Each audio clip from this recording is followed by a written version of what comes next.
राधे राधे, हरे कृष्णा। कैसे हो आप सभी लोग? आशा करती हूँ आप सभी परम मंगल में होगे, स्वस्थ होगे, अच्छे होगे। आप सभी लोगों को सोमवती अमावस्या, जिसको कुशा अमावस्या भी बोलते हैं, भाद्रपद में जो भी अमावस्या आती है उसको कुशा अमावस्या के नाम से संबोधित करते हैं। साल की बड़ी अमावस्या में आती है ये।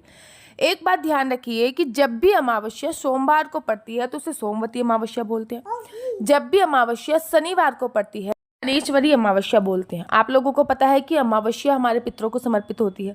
कुंडली में जिसके पितृदोष और पितृदोष ना भी हो, बिना पितरों की कृपा से आप लोग किसी भी कीमत पर अपनी तरक्की पॉसिबल नहीं है। इस बारे में आप लोग एक गांठ बांध लीजिए कि जब तक आप पर पितरों की कृपा नहीं होगी तब तक आपकी तरक्की, आपका प्रमोशन, आपके घर लेने का सपना वो संभव नहीं होगा। कुंडली में पितृदोष से निमटने के लिए या पितृदोष से छुटकारा पाने के लिए हमें अमावस्या का व्रत, पूजा अर्चना, वंदना नहीं करनी चाहिए।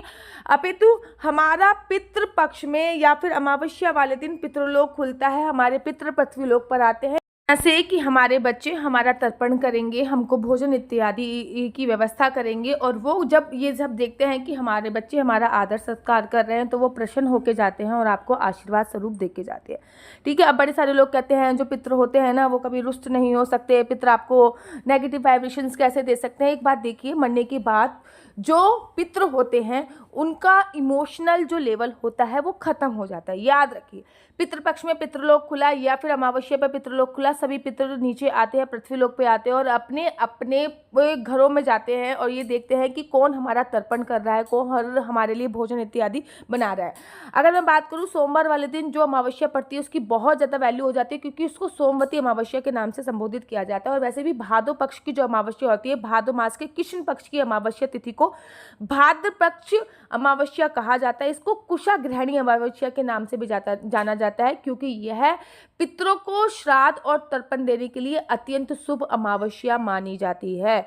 बोला जाता है कि इस दिन विशेष रूप से पवित्र कुशा घास को संग्रहित किया जाता है, मतलब विशेष रूप से जो पवित्र कुशा घास है उसको इकट्ठा किया जाता है। घर के लिए कुशा घास जो होती है उसको इकट्ठा किया जाता है। इसके बाद आप लोगों को पता है ना कि गणेश चतुर्थी भी आएगी तो गणेश जी को भी घास समर्पित की जाती है। कुशा घास की वाइब्रेशंस इतनी ज़्यादा पॉजिटिव होती है, कुशा घास को छूने से आपके जो पुण्य कर्म होते हैं ना वो और भी ज़्यादा बढ़ जाते हैं, पाप क्षीण हो जाते हैं, आपके शरीर में एक सकारात्मक ऊर्जा का समावेश होता है। कुशा घाट को तोड़कर अगर आप अंगूठे में धारण कर लो या फिर उंगली में धारण कर लो तो इसका जो महत्व होता है ना वो बहुत ज़्यादा बढ़ता है। आपको तुरंत पॉजिटिव एनर्जी मिलने को लग जाएगी। सबसे पहले तो मैं आपको ये बता देती हूँ कि सोमवती अमावस्या देखो कब पड़ रही है। 1 तारीख को पड़ रही है, 2 तारीख को पड़ रही है, 3 तारीख को पड़ रही है। तो सोमवती अमावस्या का जो प्रारंभ हो रहा है ना वो 2 सितंबर को सुबह सुबह 5:21 पे हो रहा है। याद रखिए 2 सितंबर को 5:21 पे हो रहा है। वहीं इसका विश्राम 3 सितंबर को 4:54 पे 7:54 पे हो रहा है। याद रखिए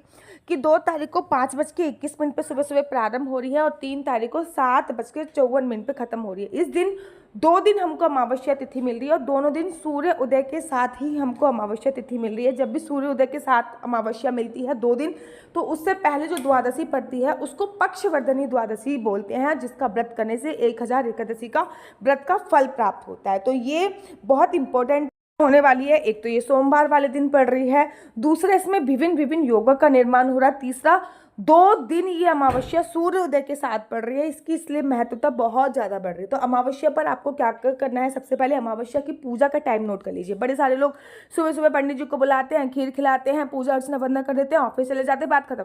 अरे पितरों का टाइम एक अलग होता है। पितरों का जो भी टाइम होता है वो 11 बजे के बाद होता है, 2 बजे तक के बीच में होता है। ठीक है ना, 11 से 2 बजे तक के बीच में सुबह सुबह हमारे देवी देवताओं का टाइम है, दोपहर को हमारे पितरों का टाइम होता है, दोपहर को मंदिर के पट बंद है और हमारे पितरों का आगमन, और शाम को फिर देवी देवताओं का आगमन होता है, फिर उसके रात को फिर आपको पूरा विधान पता है। तो जो हमारे पितरों का समय है वो 11 बजे के बाद का समय है। और इसी प्रकार से जो अमावस्या की पूजा अर्चना वंदना के लिए जो विशेष मुहूर्त है वो है 11:20 से लेके 12:30 बजे तक। मतलब मोटा मोटा आप ये मान लीजिए 11:30 बजे से लेके 12:30 बजे तक आपको पूजा अर्चना वंदना विशेष तौर पे करनी है। सबसे पहले क्या करना है, लोई जानते हैं ना आप, आटे को मार लीजिए और लोई बना ली, पिंड रूप में बना लीजिए। आटे को मार के गोल गोल रोटी से पहले जो लोई बनाते हैं वो बना लीजिए। उसमें थोड़े से जौ रखिए, जौ के साथ उसमें काले तिल रखिए, काले तिल के साथ उसमें थोड़ा सा चीनी रखिए, और चीनी के साथ उसमें थोड़ी सी हल्की हल्की सी आप उसमें दूध डाल लीजिए। अगर खीर बनाइए तो थोड़ा सा उसमें खीर डाल लीजिए, उसमें थोड़ा सा घी डाल लीजिए और फिर उस लोई को बंद कर दीजिए। ऐसी आपको 3 से 4 लोई बनानी है।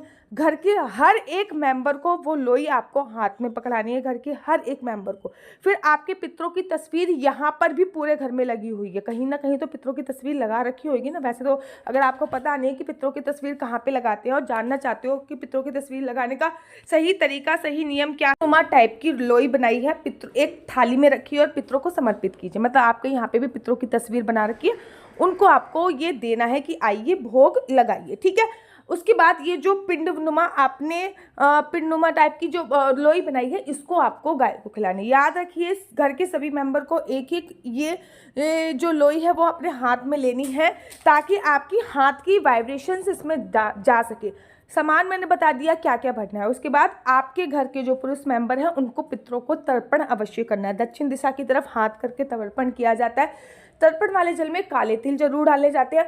तर्पण वाले जल में थोड़ा सा दूध अवश्य डालें। अब दूध क्यों डाल रहे हैं? क्योंकि सोमवार वाले दिन पड़ रहे हैं, भगवान चंद्रमा से रिलेटेड है, अर्थात सोम मतलब दूध, तो थोड़ा सा दूध डालें, काले तिल डालें, जो भी डाल सकते हैं। और उसके बाद ये जो तर्पण है ये पितरों को करना चाहिए अराउंड 11:30 बजे से लेकर 12:30 बजे तक, 2 बजे तक भी कर सकते हैं, लेकिन पितरों की जितनी भी पूजा होती है वो 12:30 बजे के आसपास होती ही होती है। इस दिन शिवलिंग पर अभिषेक भी कर सकते हैं, क्योंकि सोमवती अमावस्या है।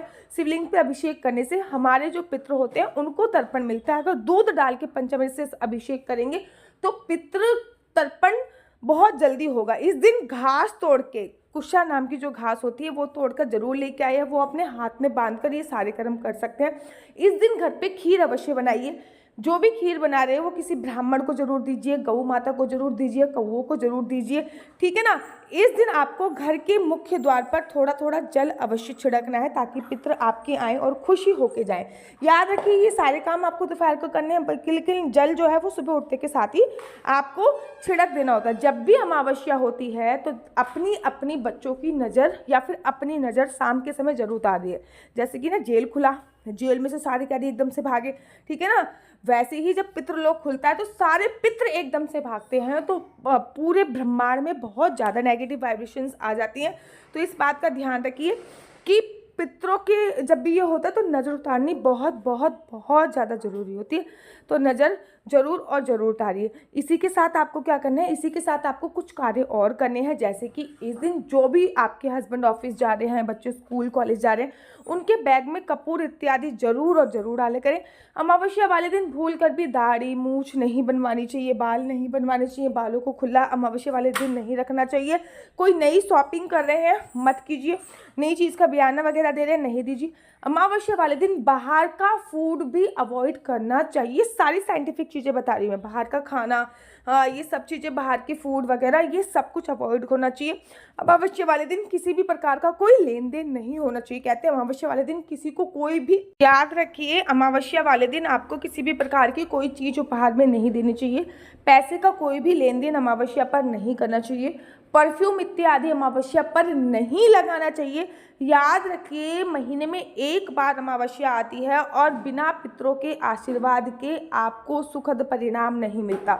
ये केवल एक मिथ है कि हमारे पूर्वज हैं वो हमें बद्दुआ नहीं देंगे। उनकी इमोशंस मरने के बाद ख़त्म हो जाते हैं, और जब उनको तर्पण नहीं मिलता, तर्पण मतलब जल जरूर देना है, पिंडदान जरूर देना है। बड़ी अमावस्या है, इस अमावस्या से आप अमावस्या के व्रत भी प्रारंभ कर सकते हैं अगर आपकी कुंडली में किसी भी प्रकार की कोई पितृदोष होता है तो इस अमावस्या पर ये सारे काम अवश्य कीजिए। एक काम और कीजिएगा कि रात के समय दक्षिण दिशा में एक सरसों के तेल का लंबा दीपक जला के रखिए जरूर। उसमें थोड़ा सा ना आप थोड़ा सा हल्का सा आप उसमें वो डाल दीजिए काले वाले तिल, और दक्षिण दिशा में घर के बाहर, ताकि हमारे पूर्वज जब वापस जा रहे हैं तो उनको उजाला दिख सके, ठीक है ना, पितृलोक में जब वापस जा रहे होते। उसके बाद सभी लोग अगले दिन नेक्स्ट डे पानी में नींबू डालकर जरूर और जरूर नहाइएगा। और अगर आप लोग अपनी कुंडली मुझसे दिखवाना चाहते हैं तो मेरा नंबर है 4/9-20-25-65। दोबारा से मैं रिपीट करती हूँ, 4/9-20-25-65। आपके बच्चे का फ्यूचर क्या होगा, आपका फ्यूचर क्या होना है, आपको कौन सी जॉब करनी है,